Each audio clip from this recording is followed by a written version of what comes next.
ఏడుకొలవాడ వెంకటరమణ గోవింద గోవింద. నేను గోవిందమాల గురుస్వామిని, జ్ఞాన గోపాల్, గోవిందమాల దీక్షాపీఠం, కర్మన్ఘట్, హైదరాబాద్. పాండురంగడి విఠలుడి చాలా కథలు ఉన్నాయి కదా. అందులో చాలా గొప్ప ఒక కథ చెప్తాను, సతీ సక్కుబాయి కథ. మహారాష్ట్రలోని ఒక గ్రామంలో సక్కుబాయి అనే ఒక పరమ భాగవతవరాలు ఉండేది. ఆమె చిన్నతనం నుండే విఠలుడిని, పాండురంగడిని తన ప్రాణనాథుడిగా ఆరాధించేది. అయితే ఆమెకి దక్కిన అత్తవారిల్లు మాత్రం అత్యంత క్రూరమైంది. ఆమె అత్త, భర్త రోజు సక్కుబాయిని తీవ్రంగా వేధించేవాళ్ళు. సరిగా అన్నం పెట్టకుండా, ఇల్లంతా పనులు పాచి అన్ని చేసుకుంటా నిత్యంగా భౌతికంగా, మానసికంగా చిత్రహింసలకు గురి చేసేవాళ్ళు. పండరీపుర యాత్ర కోరిక, అత్తగారికి క్రూరత్వం, ఇవి రెండు. పలువురు ఊరి ప్రజలందరూ ఆషాఢ ఏకాదశి సందర్భంగా పండరీపురానికి భారీ యాత్ర కాలినడకన బయలుదేరారు. భక్తజనుల పాండురంగ నామస్మరణ విన్న ఆమె భక్తితో పొంగిపోయింది. అత్తయ్య, నన్ను కూడా పండపురాన్ని వెళ్ళి ఆ పాండురంగాన్ని ఒకసారి దర్శనం చేసుకొనివ్వండి అని కాళ్ళ వేళ పడింది.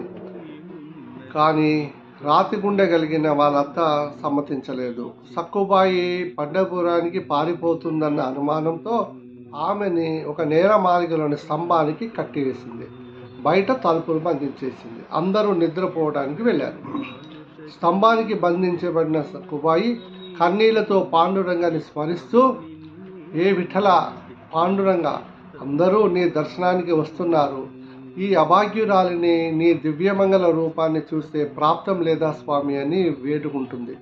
ఈ శరీరాన్ని స్తంభాన్ని కట్టేయవచ్చు, కానీ నా మనసును నీ పాదాల దగ్గర నుంచి ఎవరు వేరు చేయలేరని రోధించడం మొదలుపెట్టింది. సాక్షాత్ పాండురంగడి రాక దైవలీల చూడండి ఎంత గొప్పదో. భక్తురాలి ఆర్ధనాదన విన్న పాండురంగడు అక్కడికి వచ్చేసి మరుక్షణము నేలమాలికల్లో ఒక దివ్య తేజస్సుతో స్వామి ప్రత్యక్షమయ్యాడు. సాక్షాత్ పాండురంగడు సక్కుబాయి ముందు నిలబడి స్వామి వారిని చూడంగానే ఎంత ఎంత గొప్పగా సంతోషపడింది. అమ్మ సక్కుబాయి, నీ భక్తికి నేను దాసునయ్యాను. నువ్వు పండరీపురానికి వెళ్ళి చంద్రభాగ నదిలో స్నానం చేసి నన్ను మనసారా దర్శించుకొని. సక్కుబాయి ఆశ్చర్యపోయింది. నేను వెళ్తే మరి ఇక్కడ అత్తయ్య, భర్త వీళ్ళందరూ ఏంటి ఎలా స్వామి అంటే, ఇల్లు ఎవరు చూసుకుంటారంటే, అప్పుడు ఆయన ఆ దయామయుడు ఒక అద్భుతమైన లీల చేశాడు. శ్రీ మహావిష్ణువే స్వయంగా సక్కుబాయి రూపంలోకి మారిపోయి నిజమైన సక్కుబాయిని మాత్రం పండరీపురానికి పంపించాడు. తాను సక్కుబాయి ఆకారంలో ఆ స్తంభానికి కట్టుబడిపోయి ఉన్నాడు. ఇంట్లో దేవుడి సేవలు. మరుసటి రోజు ఉదయాన్నే అత్త వచ్చి కట్లు విప్పింది. సక్కుబాయి రూపంలో ఉన్న పాండురంగడు ఇల్లంతా తుడవటం, నీళ్లు మొయ్యడం, వంట చేయడం, అత్తగారి కాళ్ళు ఒత్తటం, అన్ని రకాల పనులు చేస్తున్నాడు ఓర్పుతోని. జగత్తునంతని నడిపే పరమాత్మ తన భక్తురాల కోరిక కోసము ఒక ఇంట్లో దాసుడిగా కూర్చున్నాడు. అక్కడ పండరీపురంలో నిజమైన సక్కుబాయి స్వామివారిని దర్శించుకొని ఆనంద పరవశం దివ్యధామానికి చేరుకుంది. మరి ఇక్కడ ఉన్నది ఎవరు? కొద్ది రోజుల తర్వాత పండరీపురం నుండి వచ్చిన యాత్రికులు సక్కుబాయి పండరీపురంలో స్వామివారిలో ఐక్యమైపోయిందని తెలిసిన తర్వాత, ఆ వార్త విన్న తర్వాత అత్తయ్య భర్త షాక్ అయిపోయారు. మరి ఇన్నాళ్ళు తాను ఇంట్లో పని చేస్తున్నది ఎవరు అని. అప్పుడు సక్కుబాయి రూపంలో ఉన్న పాండురంగడు నిజ రూపాన్ని చూపించి తన దివ్య కాంతితో శంకు చక్రధారి దివ్య తేజస్సును చూసి స్వామి దర్శనమిచ్చాడు. అత్త, భర్త వీళ్ళంతా ఆయన పాదాల పడి క్షమాపణ కోరారు. మళ్ళా పునర్జన్మ లభించింది. కుటుంబం అంతా పరమభక్తులుగా మారిపోయారు. పండరీపురం విఠలు లీడలంటే ఒకటి మీరు బాగా గమనించాలి. ఆమె స్వామివారు పంపించిన తర్వాత చిల్లి కావలేదు తన దగ్గర.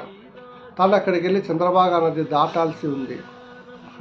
తను అక్కడ నిలబడి ఉన్నప్పుడు ఒక బోటు, అంటే ఒక చిన్న పడవ వేసుకునే అతను వచ్చి, అమ్మ మీరు వస్తారా, మీరు గుడికి తీసుకెళ్తా మిమ్మల్ని అని చెప్పాడు.